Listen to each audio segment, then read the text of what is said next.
Good evening, you're now with me, Lorenzo Isaac, for TVS Nightline. Here are the headlines for tonight. Sarawak remains committed to upholding its gender equality agenda and empowering women.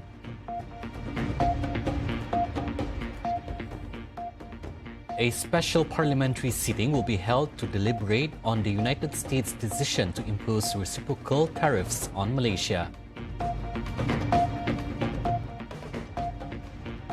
And in world news, the funeral of Pope Francis will be held on Saturday in St. Peter's Square following his death on Monday.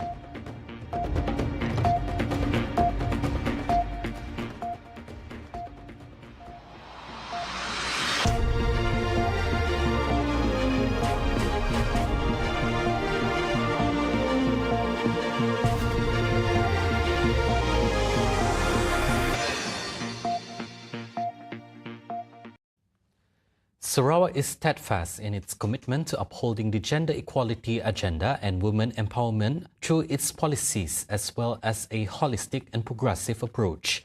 In line with the state's inclusive development aspirations, Sarawak Premier Datuk Patinggi Tan Sri Abang Johari Tun Openg said many strategic initiatives have been introduced to ensure women play a significant role in the state's socio-economic development. Women's empowerment is no longer just a matter of equality and fairness.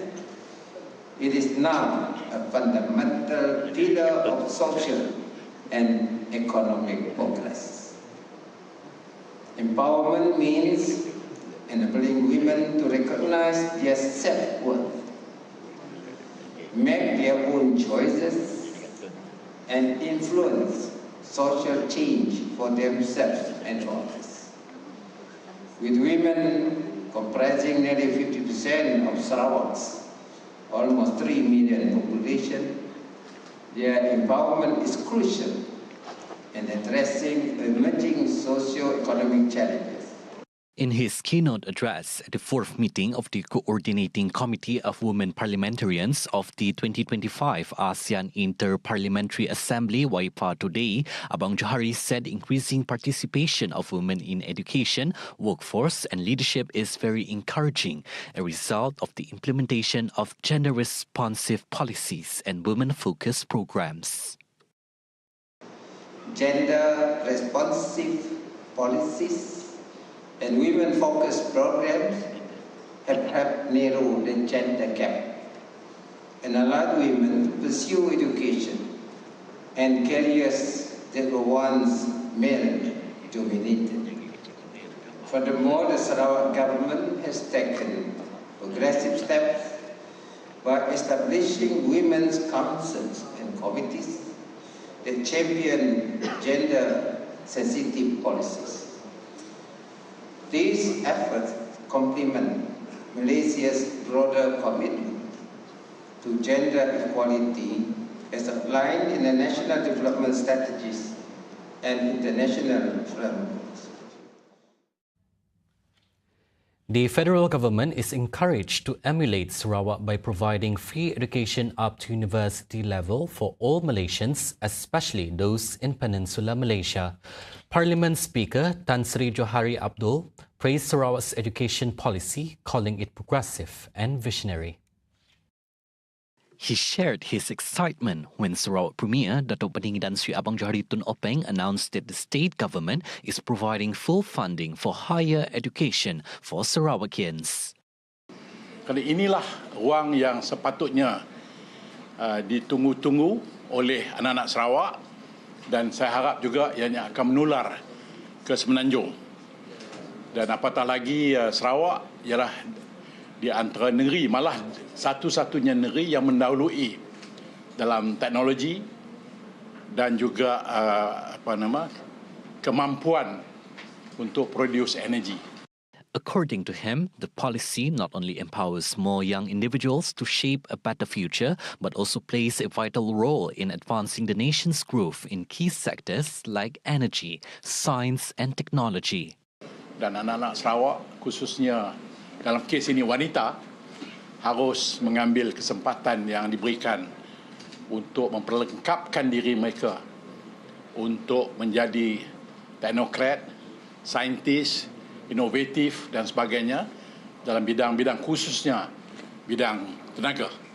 Last month, the Sarawak Cabinet approved a proposal paper for the implementation of the Sarawak Free Tertiary Education Scheme (FTES). The FTES will be implemented starting next year and will be open to all Sarawakians. Sarawak's forward-thinking leadership and investor-friendly environment continue to position the state as a key destination for collaboration, especially in renewable energy and carbon capture industries. The chairman of the Icelandic delegation to EFTA Parliamentary Committee said EFTA, which comprises Iceland, Liechtenstein, Norway, and Switzerland, sees strong investment potential in Malaysia and looks forward to deepening cooperation in the years ahead. On a delegation visit to Malaysia to deepen interparliamentary relations between Malaysia and the EFTA countries and to affirm our support for the recently concluded economic partnership agreement between Malaysia and the EFTA countries.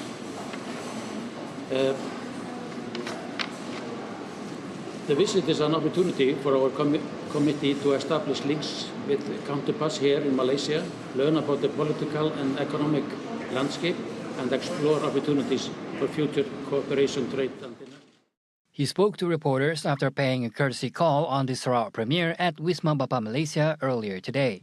Meanwhile, the chairman of EFTA Switzerland delegation, Thomas Aishi, and Liechtenstein delegation chairman, Sebastian Gassner, said good relations with Sarawak have paved the way for investment in the state. Overall, we have a very good relationship, particularly also here in Sarawak. We see great investment opportunities. Already today, the trading volume is 2.1 billion euros. It has grown at a steady rate of 9% annually in the last couple of years. And we hope to even accelerate the trading volume in the next couple of years, thanks to this new agreement.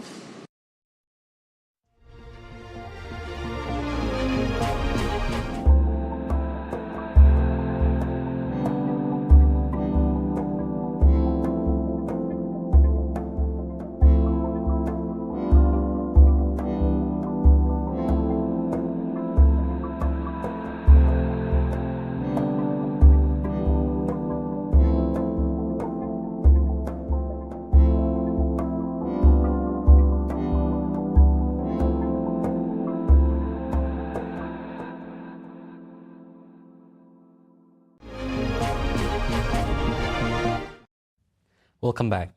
A special sitting of Parliament will be held on May 5th to deliberate on the United States' decision to impose reciprocal tariffs on Malaysia. This was announced by Prime Minister Datuk Seri Anwar Ibrahim earlier today. Untuk Parlimen ada 5 bulan Datuk Seri. 5 bulan. Terima kasih. Speaking to reporters during the Madani Aidilfitri celebration with staff of the Prime Minister's department today, Anwar said this session aims to allow both government and opposition MPs to debate the tariff announced by US President Donald Trump. Recently, a local Chinese language daily reported that the Prime Minister's office had issued a notice regarding the special parliamentary sitting. However, it is understood that members of Parliament have not yet received official letters regarding the session. In a related development, the Minister of Investment, Trade and Industry, Tengku Datuk Seri Zafrul Tengku Abdul Aziz, is scheduled to conduct a working visit to Washington, D.C. on April 24th to discuss the tariffs by the U.S. He stressed that the visit is not for negotiation purposes, but to discuss how Malaysia can play a strategic role in the supply chain linking Asia and the U.S.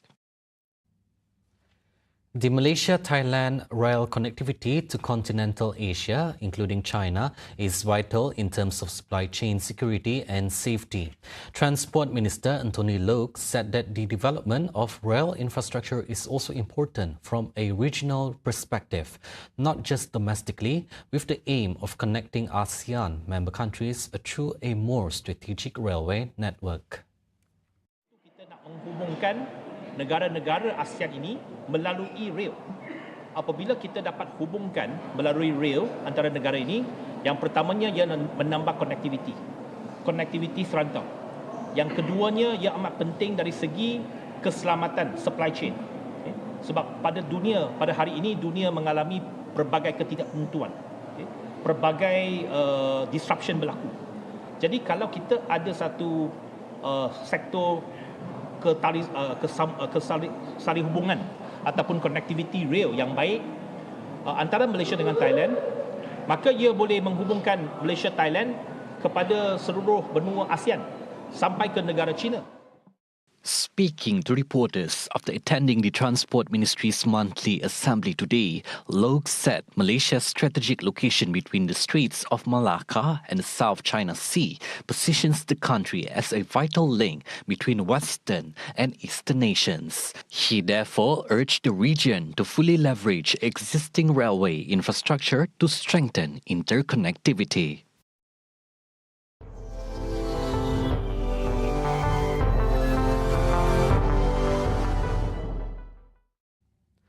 On to all news.